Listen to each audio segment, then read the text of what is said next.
I want to share something that has just come into me right now. I'm thinking about surrendering. When God told us to surrender, it's not that He's withholding something from us for whatever reason. This is the God of the universe. This is the God who created heaven and earth. He decided when the ocean will have a stop.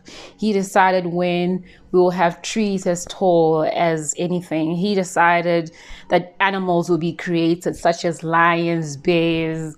No human or universe or the universe that was created by God Himself can kind of decide when certain things arise and when they fall. Um, I'm really learning to walk according to God's perfect guidance.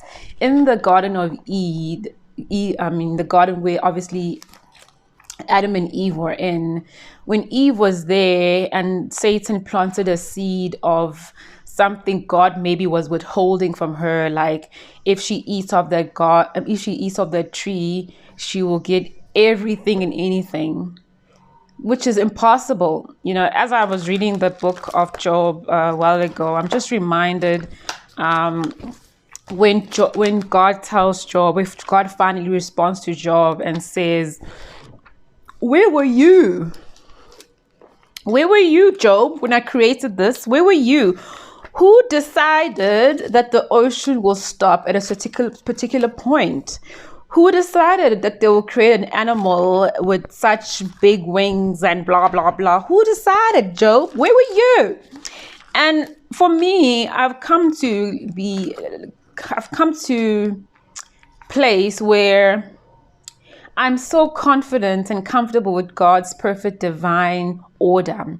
I don't question things that happen in my life, whether good or bad.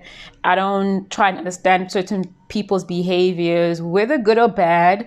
I learn to surrender everything that's going on around my life, because we don't have control. Where were you, Slee, when this world was created? Slee, do you know that the sea was going to be blue? Did you put that in place?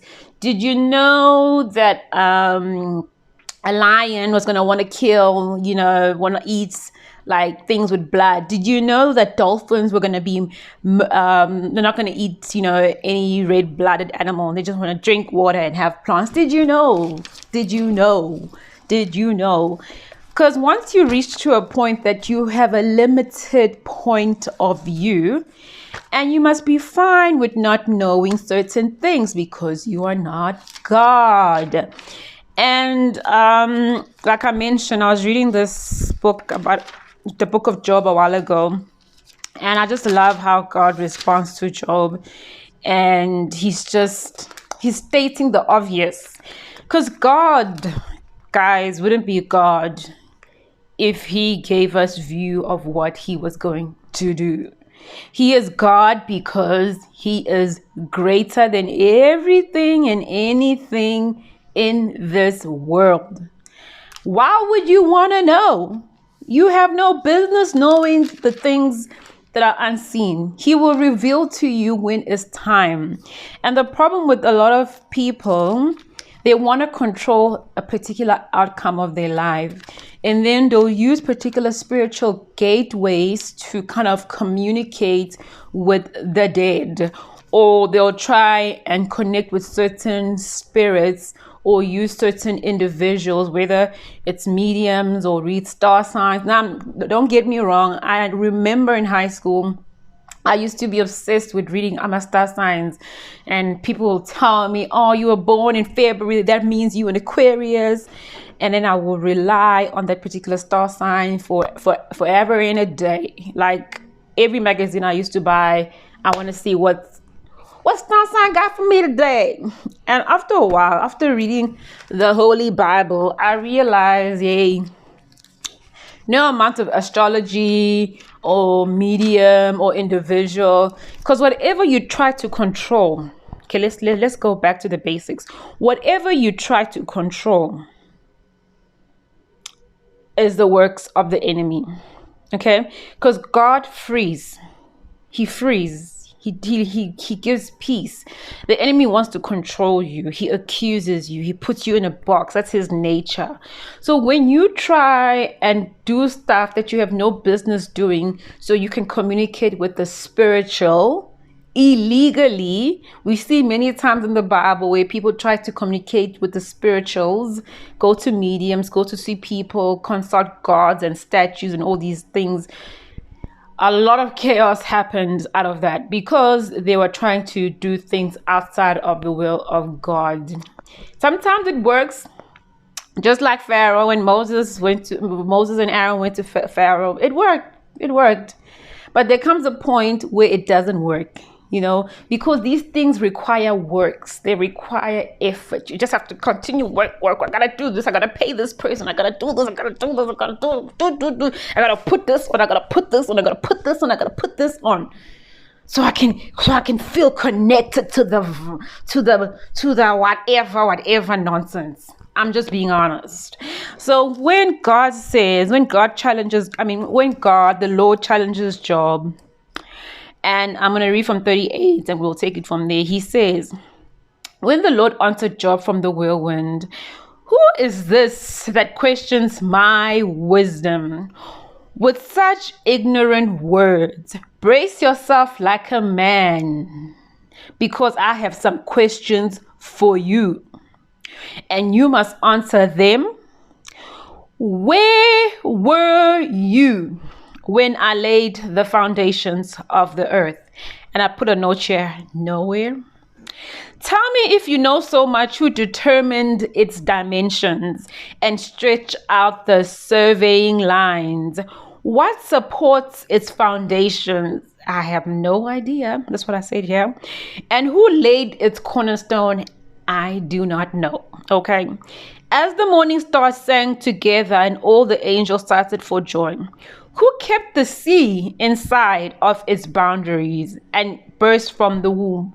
I don't know. And as I clothed it with the clouds and wrapped it in the thick darkness, for I locked it behind the barricades gates. Have you ever commanded the morning to appear and caused the dawn to rise in the east? This one, I don't know. How many times have you wished it was morning? No matter how much you wish it was morning, it's still dark. It's still in the evening.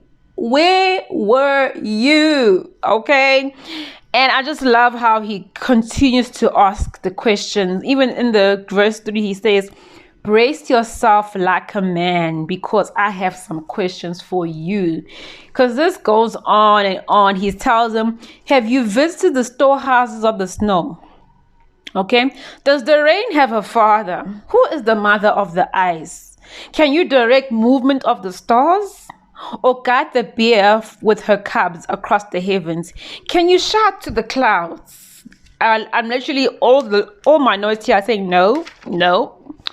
And as I continue to say no, I realize all about how limited we are as human beings. And yet we want to have control. Okay. And then God continues to challenge him. Hey, I think 3 chapters is challenging him. So it's from chapter 38, 39, 40, 41. And then I like when he says here, he says, what does he say here? This is my favorite part. Oh no, it's actually not my favorite part, because it's actually a little bit scary. But anyway. He says then, nothing on earth is its equal. No other creature so fearless. Of all creatures it is the proud, it is the king of the beast. So here he's referring to the Leviathan spirits and the Behemoth spirit monster, the spirit that actually lives in the sea. Evil spirits. We are always advised not to tackle the Leviathan spirits on our own, because like God even tells us, nothing on earth is its equal. So we are on earth and we are not its equal. No other creature so fearless. Of all creatures, it is the most proud of the king of the beast.